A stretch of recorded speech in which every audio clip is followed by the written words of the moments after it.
And again, while everybody is making up these lies and scamming in the last 9 years to date, including the bullshit in America, the truth is, so these organizations harassed me since I was lied about in 2015. I've never been depressed. I've never been suicidal. I never threatened suicide, never attempted it.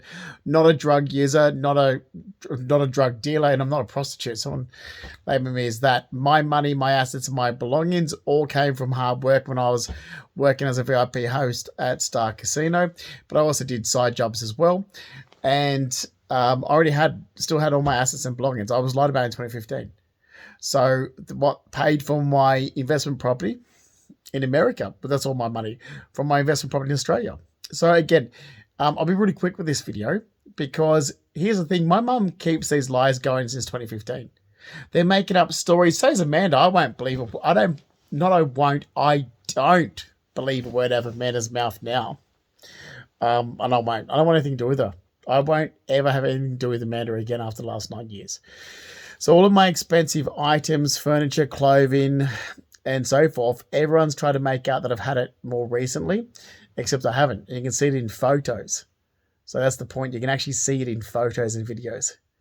And so you can see the photos and videos in my 20s. So before Giovanni, I had over 100,000 in savings in my savings account. But that's because I had fixed term deposits. And when I sold my investment property, which was 16 Scott Road in Tamworth, I'd never lived there, but I owned it and rented it out. So that's it. I had that money when I went to move to America, and I purchased a foreclosure in Connecticut, Norwich, Connecticut. I purchased a foreclosure to take it out of foreclosure to only own it for a year and then sell it on. So my mum's trying to make out that you brought a bad investment. It was all your fault. It's all you. No, it's not. There was groups and organizations that caused the trouble. You're an idiot. You're trying to distance yourselves that you caused the trouble in 2017 that caused trouble in America. So my entire family and people have tried to distance themselves and put the blame back on me and gaslighted me. So in America, and that's the thing, immigration, you have to start waking up to yourself. You did what you did in America. You know what you did. I'm not a fool. I'm there trying to sell my place and move to Atlantic City, and you're stopping me. You're stopping me with things like these games that was getting played. So, like trying to get people to, counsel me. Okay, I just moved to the area to be a counselor, to be a support network, to be in a relationship. That was weird. That's fucking weird. I don't want a relationship, so this is the way you're treating someone with a green card. Laura Wheatley's bullshit games and scams. Laura Wheatley from Griswold, Connecticut. What a scam that was. Okay, the one that was supposed to be buying my condo. And so the Attorney Adler in Hartford, Connecticut could have done more with investigating that and helping me with immigration and so forth. The fact that I was getting lied about didn't. Because the US government could have actually helped a lot more. They're saying, hang on a minute, look, immigrants come with money to Australia, they buy a place, they sell a place, they move to another area. There's no one causing trouble in their life or they're trying to stop them saying, you need to let go and move on and learn to love this area and live here. I'm like, no, I only brought here to make money to move to Atlantic City, to actually own a place in Atlantic City. And have savings and so forth. This was only my start. I only planned to be here for a year in that spot. So the reason why this happened is because whoever was pulling the strings in America and causing the trouble in the area, I had social workers, support workers, counselors, people that wanted to sponsor me for drug and alcohol rehabilitation when I don't better drug alcohol in my life. I never wasn't even using drugs. Don't use drugs, not a drug user. People that wanted to help me with apparently had a breakdown, that would help me with a breakdown, PTSD, see if I wanted to get married and have kids, all this, it was fucking freaky. I'm not fucking lying, I'm sick of the shit.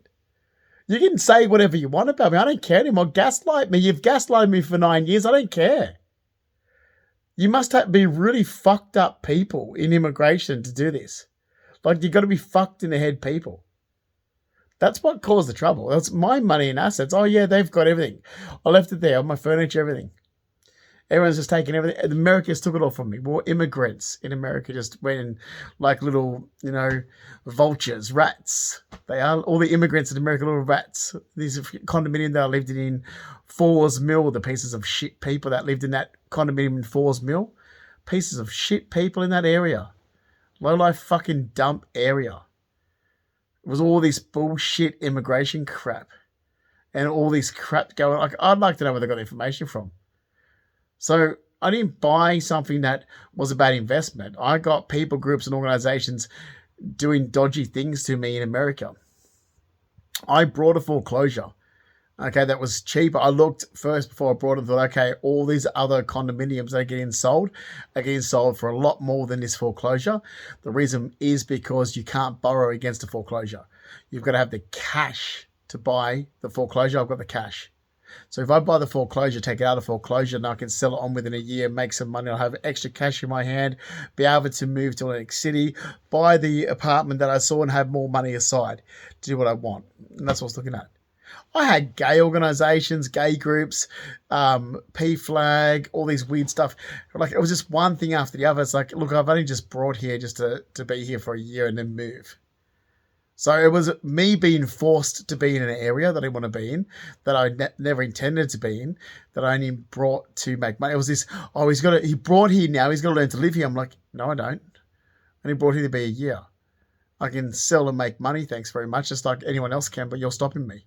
So Tim Morse, the home selling team, Tim Morse, I kept saying, okay, is it going to sell? Yes, Laura Wheatley's buying it. She's got the money. Remember Laura Wheatley from Griswold, Connecticut? Her mother actually won a legal case in Griswold, Connecticut for defamation of character.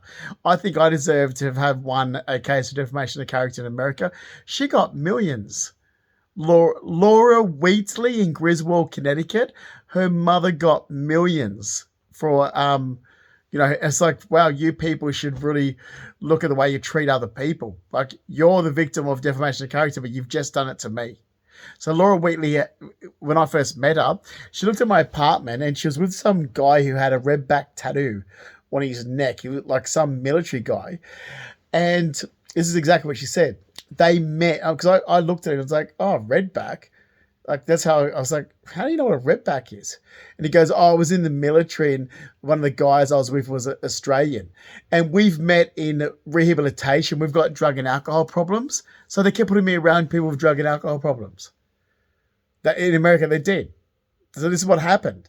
So my mum probably did her lie and her scams again. So everybody around my mum knows her second husband, Mark Rackley, and his son who have drug and alcohol problems. My mum used that and tried to put it onto her son, me. She's been doing it for years, even though I've never had drug or alcohol problems. She's been doing it for years, and all these idiots listen to her. It's like, yes, no one of Carol's scams. Police don't arrest her for her scams, so she keeps doing it. It's my mother Carol's scams and schemes. She's been doing it for years, and when people know her second husband, the Rackleys, they just make up these stories. So in America, this went on. Then I actually had in America where people said my last name was Rackley and my father was a nurse. I don't know where they got information from because my last name is Fleming and my father's a builder. My stepfather's a nurse and my stepfather's last name's Rackley.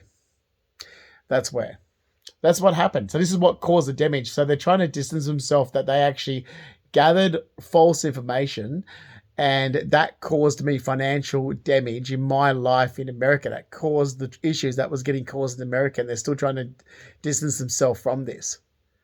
They're trying that hard. And my mum's like that. What a loser of a mother. What a lowlife that does that. Because she's part of it.